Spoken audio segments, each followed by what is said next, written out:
All right, let's look at our helpful hints for Tuesday. So for Tuesday, we're looking for our sentence parts. Okay, so first you need to define our complete subject. Well, in this case, you need to figure out who or what our sentence is about, and this always comes before our verb. So use Monday to help you find where the verb is, and it is before our verb. Okay, so that is our complete subject.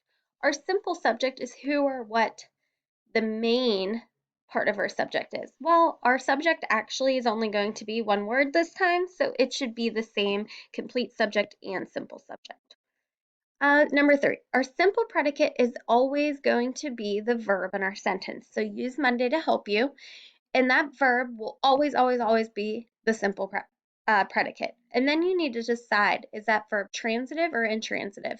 Well, transitive verbs are actions. Intransitive verbs are not actions. They're helping or linking. So you need to decide, is that verb a helping verb, action verb, or linking verb? Then decide if it's transitive or intransitive. After that, I need you to identify the complete predicate. Well, the complete predicate is the verb in the whole rest of the sentence, everything that happens in our sentence.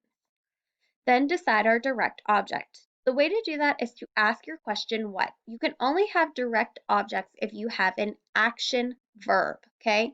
So you need to say to yourself, subject, action, and then ask your question what.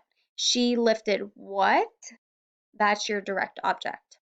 Preposition, prepositions, prepositional phrases have to have or be part of our sentence if you actually have a preposition.